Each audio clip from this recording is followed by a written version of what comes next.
how you doing? Happy Thursday. I haven't done one of these for ages because we've been running retreats over here in Ibiza, so apologies I haven't caught up with you for a really long time.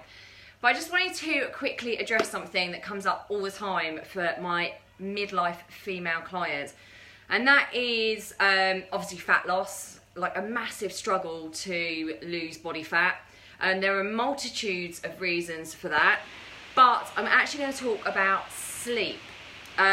So what happens as we start moving towards menopause in midlife is we are producing less progesterone. So as our progesterone decreases, the problem with that is we actually have quite disturbed sleep. So it really affects, the lack of progesterone actually starts to affect our sleep. It's kind of restless, kind of all hit and miss. And the problem with that is it increases your stress hormone, cortisol, which annoyingly makes you store fat, particularly around the midsection. So you've got a raise in cortisol from the lack of sleep, but also from that there is, when you're sleep deprived and you're having restless sleep, your hormone leptin, which is your I'm full hormone, decreases. So you've got less of that telling you that you're full. So you've got kind of cortisol spiking because you're lacking in sleep because of the progesterone, which they're lacking progesterone because you're kind of fitting, restless sleep, spikes cortisol, lowers leptin, which is your I'm full hunger hormone, and that also makes you want to eat more. So there's more and more research that's coming out about the fact that actually when you're sleep deprived, it lowers leptin and you are wanting to snack more. And that's obviously going to increase the likelihood of you eating more and putting on more body fat. So they're the reasons that, one of the reasons that sleep massively affects women that are entering menopause or in menopause is the fact that their progesterone is lower. It increases the likelihood of you having restless sleep and a lack of sleep, increases cortisol, lowers leptin. What can you do about that? One of the things I would say to my women is please try to lower that cortisol anyway before you go to sleep. What isn't helpful is watching Netflix till midnight. You don't want to kind of keep that mind and body like really active, so you want to start relaxing the body before you go to sleep.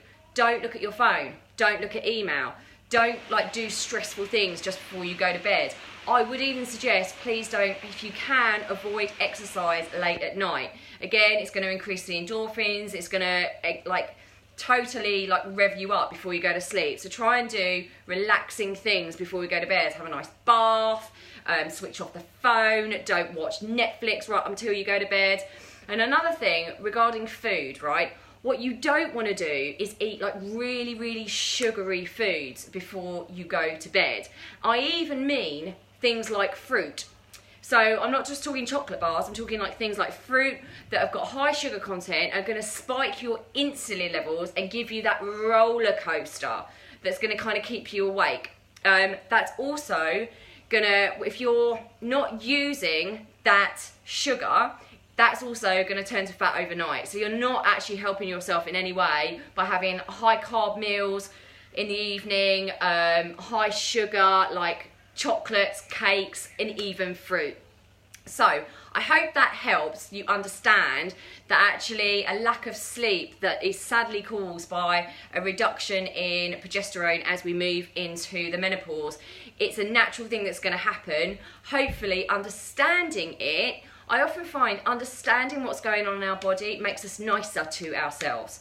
So it's not that you're doing anything mega wrong, that you're useless, that you're not doing the right kind of exercise, all this kind of stuff. It could be, but what I'm saying is your body is producing less progesterone, fit for sleep, raising cortisol, makes you store body fat, and also lowers that leptin, I'm full hormone. So that's what's going on.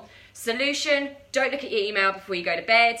Switch off your phone. That blue light, try not to do exercise before you go to bed. Try and do relaxing things. Chill out. Reduce that cortisol, that stress hormone. And try not to eat sugary, carb-laden meals before you go to bed.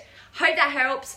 Always here. If you've got any questions, just reach out, message me, leave comments underneath, and I'm sending you lots of love. Bye.